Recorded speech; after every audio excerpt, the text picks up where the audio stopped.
got to be something that you like and care about. And we talked about that. But this is where you're going to detail in your business plan what you're selling, what you're doing, whether you're selling products or services, what it is that you're doing, how you're going to do it, what are you going to price it, how's it going to work.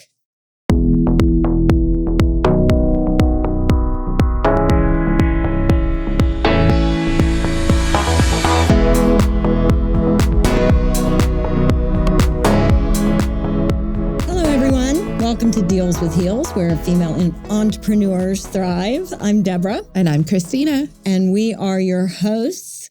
And we are in the middle of our series of starting up your business. Yes, the startup key. This one's about the business plan.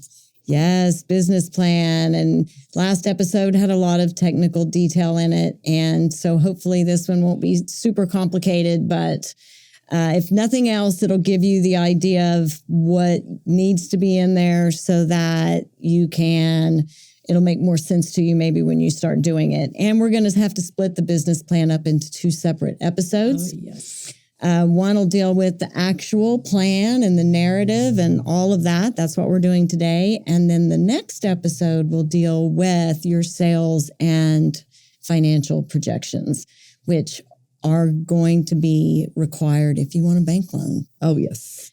So, but today we are all about the beginning part of the business plan. And they can be really intimidating, but it's important to have a plan so that when things get chaotic and obstacles happen, you have a plan to look back on, and it keeps you from going off course sometimes. Oh, I mean, from speaking from prior experience, I actually didn't do my business plan until I was halfway through. And that's why so much things are coming back now to haunt me per se, because we didn't put in the work. I did not put in the work in the beginning to make sure that the business plan was taken care of. And I am a firm believer that a business plan is a living and breathing document that you have to change and update. Things are often not what they are planned to be. Sometimes, this is really true in academia. Wouldn't it be great if things worked the way they're supposed to in books? But real life just isn't that way. And that's the same is true for your business plan, although I think having kind of that thought worked out of, in basic terms, what you're going to do is going to be important. And it's essential if you want to try to get any form of financing. Loan or grant, anything like that. They want to see that business plan. And there are people out there that write them for a living, and it's expensive. So and you're still going to have to do a ton of the legwork yourself to give them the information so that they can write it. So let's just dig in, shall we? We shall. The easiest way to write your business plan is to divide it up into segments and write each part. You can do them in separate settings. When you sit down today, I'm writing my executive summary, which is the first part of your business plan. And that is the summary of what you want to do. The basic introduction to what your business plan is about to show them. Right. And so it's important that it shows that you've got everything thought out. This is what I'm going to do. This is when we would like to do it. This is what it's going to cost. And we're going to demonstrate that all throughout the business plan and through the financial projections. But tell them what it is you're doing, what your experience is, why you want to do it. Having that personal touch in it is never bad. Oh. So they get wrapped up in your story of why it's important to you that you do it, why you think it's a good idea. All of that stuff is going to be detailed through. So it starts really with your executive summary. And then, I mean, knowing your mission, your vision of why you want to do this. Every company I've always worked for, it's their mission and their vision is what has made me stay for as long as I did in each of my areas because I believed in what they were doing. So in the same sense as when you were writing your own, you have to believe in what you are doing in order to become successful. You do have to believe it, and it should be something that hopefully will transcend to employees so that it can inspire them, just like it inspired you, that I really want to help them achieve this goal. And so it's important to include all of that stuff in there. The next section is kind of a company overview, and that's going to talk about a little bit of what we talked about in the last episode, how you're going to organize your company, how all of that's going to work, the nuts and bolts, and your management teams, your levels, all of that stuff in a general term. You don't have to get all the way into how you're doing your taxes, but in general terms, we're going to be organized as an LLC with this many members. We have this many owners. These are going to be directly involved in the operations, what their duties are going to be, how much authority everybody else has. All of those details, line it out right there in the business plan. And then all of the people that are involved have a copy of it, and they know kind of where everything is according to the plan. Yes. And the plan, having a plan is so important, because even if you are by yourself, you don't know what the future holds in a year, in 2 years. You need to have that plan on how it's going to look. You know, your 5 year, I like to start, obviously with a 1 year and then 3 and 5. I think it's important. Things change a lot. Oh, yes. And technology changes. The market changes. Look, everybody had to redo everything when COVID happened. Yep. So all of those plans were out the window. So being flexible about it is really important too. So we're finally to an area where we're actually going to talk about the products and services that you're going to offer. And up until now, other than a summary of it, you haven't gone into any detail, because those things aren't necessarily the most important. No. That is got to be something that you like and care about. And we talked about that. But this is where you're going to detail in your business plan what you're selling, what you're doing, whether you're selling products or services, what it is that you're doing, how you're going to do it, what are you going to price it, how's it going to work. And those are huge things that a lot of people do not take into consideration. It's like they know in the beginning what they're going to do or how, but then it's like you were talking, a perfect example was the candles earlier, is somebody cannot tell you, the owner, like how many candles that they need to make to do that. Like that's your passion, that's your vision, that's your business.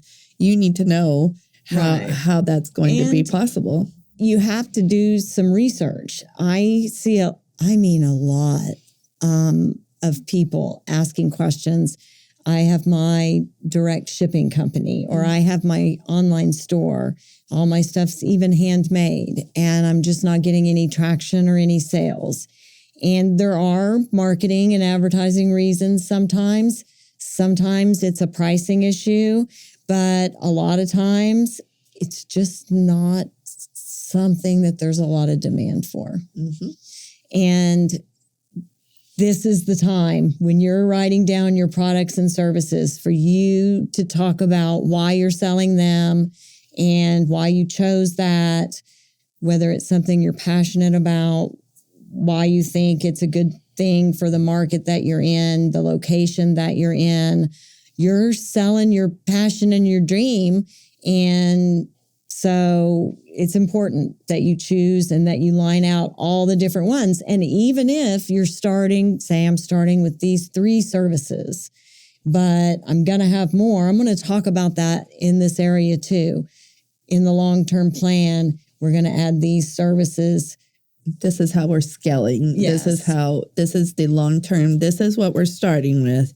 But what does it also look potentially long-term? Right. And when you anticipate, by year 3, we'll be launching these other services, or even after year 1, whenever that is, but keep track of it, because tomorrow's episode, when we do the sales projections, knowing that date is going to be key for when you add services, your sales go up, So do your expenses, but it adds revenue. You have to really include all of that in. So that way, when you are looking at the numbers at the end of the year, you know. Yeah. And with that, products and services, the market analysis. I mean, have you been online? Have you checked how many people are already out there selling what you're planning on selling, or locally in your town? How many places sell chicken in Edmond? Oh, yeah. I mean, that's like the joke. I was like, I bet they're putting in another chicken shop over that's there. Yukon as well. Right? It just seems like a lot of chicken restaurants, it seems. And so doing your research to see, one, is the price point you're thinking of competitive, and what is going to make you stand out from everyone else. If you Google, we'll do the candles. Christina and I were having a conversation earlier about, and I said something about candles. So let's say you're making candles, those nice smelling, last a really long time candles, and you're planning on selling them for $29. And they're handmade, you hand make them. But when you Google it, there's a lot of handmade ones in there for $22. Mm-hmm. So what are you going to do? You have to consider, why are yours going to cost more? Yeah. And really do an honest comparison amongst the two. And you need to be competitive on your price. Oh, yes. And look at the location. What's the traffic? You can get all kinds of traffic studies from the city where your business is going, if it's a retail place. If you're, driving traffic into any kind of a location, how much traffic goes by this place? You don't want to, it may be cheap rent for a reason. I've counted cars before. Right? Well, I mean, if you need drive-by traffic to see that your restaurant's there, and you put it off behind and you don't have any because your entrance is on an alley, you're going to have a method of overcoming that. I'm not saying you can't do it. You need a method of overcoming it. Yes. How can that business stand out with the factors? Exactly. You've got to be prepared to drive traffic in another way. And so having all of that justified and well thought out in your business plan shows that you've done your homework. And those lenders that are out there reviewing it will agree, and they'll see that. But also, you've done your homework, and it should give you confidence in what you're doing, and confidence in monitoring what your competitors and collaborators are doing, so that you fit in and aren't entering into something that there's already a million of. And unless you have something that makes you but just makes you stand out, makes you different. Something about it is different, whatever that is. Maybe you put certain flowers in, I don't know, with the candle business, but whatever that is, something that's going to make you stand out amongst your market, and demonstrating that. And your operations plan. How are you going to make them? Mm-hmm. How are you going to scale it? Who are you going to hire? What is the profit and loss of making, what is it costing to make one? Where are you getting the cheaper product, or, where are you buying? How are you operating? How are you making it happen? Mm-hmm. Where are you officing? Who are you hiring? How's this operation going to work? How are you doing your packaging? Mm-hmm. Whatever it is, how's it working? And it's okay if you're officing out of your house, and most of your business meetings take place in coffee shops. It sounds like I'm speaking of personal experience. It's because I am. I know a lot of small business owners that operate that very way. And I know some that have meetings in coffee shops so they can get out of the office. But whatever that business plan is, own it, believe in it, and let it work for you, but make it well thought out. And so operationally, thinking about all of those things. How much are you going to pay the people that you hire? Mm-hmm. And keeping track of those. How are you renting a place? You're going to What is your overhead? What is your expenses? Especially for the part that's coming up tomorrow, we're going to have to know all of those numbers to put in. So where's your location going to be? How much are you going to have to pay for rent to go in there, all of those things, if they apply to you. Yes. So all of your expenses, whether that's startup or whatever, that'll be in there. And then your team.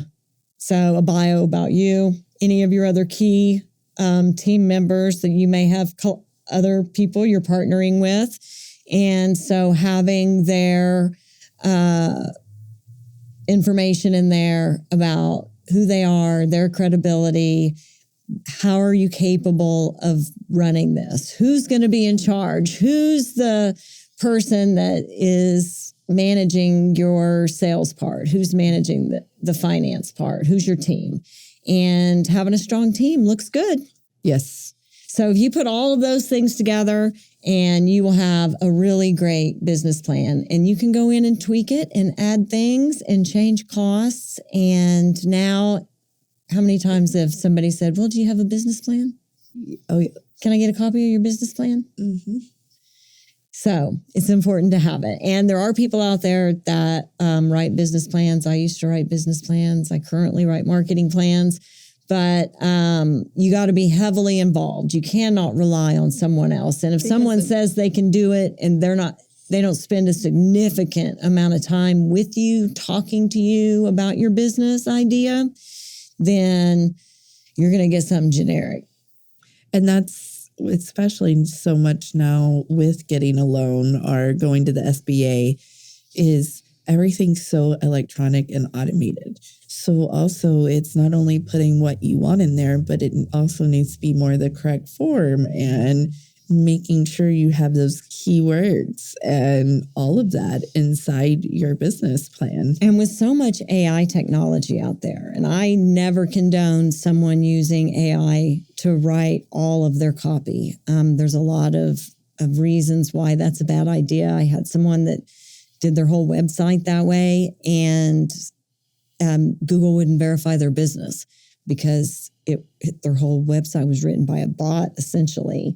And so, but it's great if you don't know how to format an executive summary, then you can do that and it starts and you can fill in. I think it's a great template. And then you fill in the necessary things that are part of your business that only you can truly say. You only know what is in your heart, what your purpose is, how you want it to run. I mean, you can totally do that, but I guarantee you it's not going to work out to the best of your ability. And most people are starting their own business because they want to be their own boss. So why would you give control to someone else that you don't want to be your boss? Right. So, yeah, this is your chance and you're the one that has to do it. So putting some thought into it.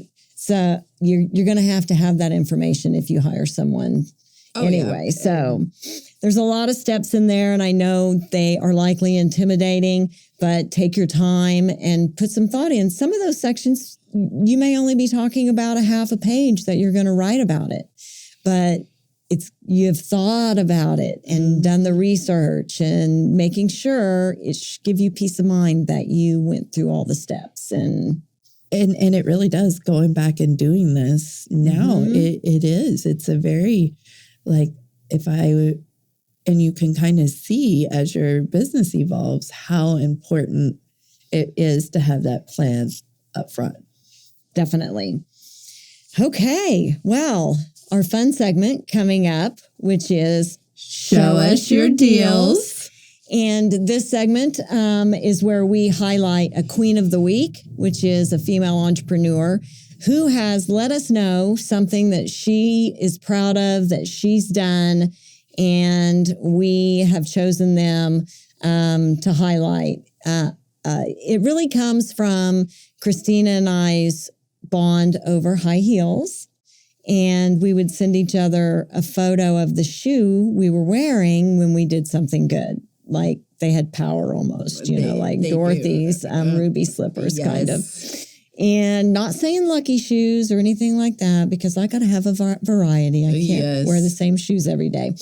But we would send that photo back and forth, and it was very uplifting and empowering for both of us. And so we want to include all of our badass female entrepreneurs in our game so to speak. Yes. And it's an awesome game, guys. It is. So the way it works is you send us a picture of your shoe and foot in your shoe that you're wearing, and you can post it on social media with a description of what your accomplishment that you're proud of is. And it doesn't have to be something that translates to money like sales. It can be overcoming an obstacle, getting a grant.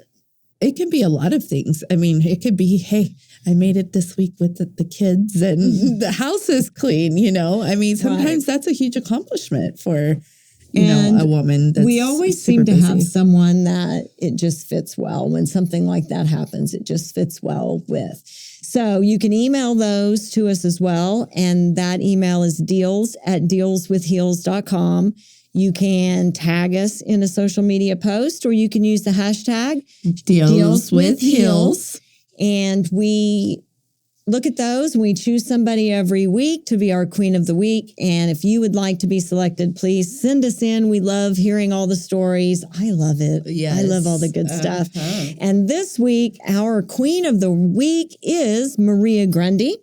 And she owns Rougaby Designs, which is a handyman business. Oh, yes. She manages her husband. He's the handyman. And she is the office manager and manages the business part of it. And she has, she sent in awesome pictures of her heel and has had a pretty big accomplishment. Their sales for 2023 is up 33%. And she was able to quit her part-time job and manage that husband full-time. I love it. I love it. I love it when we can manage our husbands. Well, I don't have a husband. Well, you don't have a husband, but I've had a husband before. He didn't manage well. But Maria is such an awesome person, and how amazing to see that growth. That 33% is a lot when it comes to the growth of your business. I mean, and you know, there's only so much work you can do in a day, and being able to expand and get better clients and grow your business, and then to not to have to go to that part-time job. That's so fantastic. Yes, that she's finally getting to do something she loves. So congratulations. Congratulations, Maria. And you can find out more information on their website, which is rougabydesigns.com, REGOUBYDESIGNS.com. You can find a link to it in our show notes. So I encourage you to check out everything that they have available. And congratulations, Maria. You are our Queen of the Week. So our next segment is the key to accountability. And you've already discussed this a little bit, and I'm just going to add to it. But breaking the business plan up into different areas and not doing it all in one setting can really, really help not feel so much stress, and really making sure that you have that one area done and done correctly.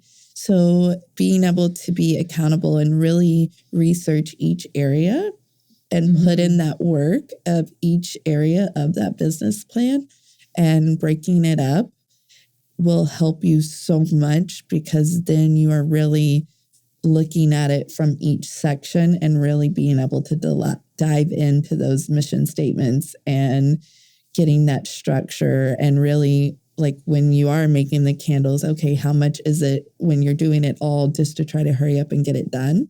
It's not going to have the same effect. So I really like it when you said to break it up into smaller entities. It's not so daunting over you. What about when you're just completely stuck? Like, I know I need to figure that out, but I just don't want to, and I can't make myself. What tips about? I mean, we all have those days. Oh, yes. But I would definitely say one or two things. Call up your bestie, and I mean your bestie in this area. Who have you met that can really help you in this area? That's why your network is so important. And that's where the mindset comes in as well, is to be able to make that phone call or go and say, hey, I do need help to better understand, because that's only going to make your communication, everything else better in your business, because you know when you hit those hard times that you can go ask somebody that has been through that experience. And sometimes just hearing their story on how they were able to get through it or a different perspective is going to help you be able to identify what you're truly missing or what the gap is in what you are missing in your business plan. Well, and if you, it's kind of a creative block almost. Mm-hmm. And so doing something, talking to somebody else about business sometimes can just stir up those creative juices. So that's a really good tip. Oh, yes. And I mean, we've done it before. Yeah. It really does help to just start having those conversations and saying it out loud, and it gets up into the ether. And then pretty soon it will stimulate ideas, and then write them down. Yes. Write them down so that when you sit down to add them to your business plan, you wrote them down. You're not trying to remember it, which is what I do sometimes. So my little Remarkable, I take all kinds of notes on this notepad called a Remarkable too. I should be an affiliate for them. You really should. And I'm sure you can be, actually. I'm gonna have to check that out, right? Yes. That is the end. We're getting the end of this episode. And I think it had a lot of really good information. I hope everyone else does too. We will have some in-depth training on different parts of your business plan.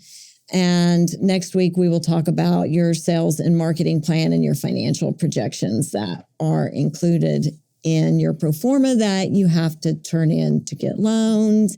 And let me tell you, there is nothing better than sitting down and figuring out your expenses and then figuring out how many things you got to sell to cover all of those, and then having to cut some. It's a great exercise to do, and in budgeting.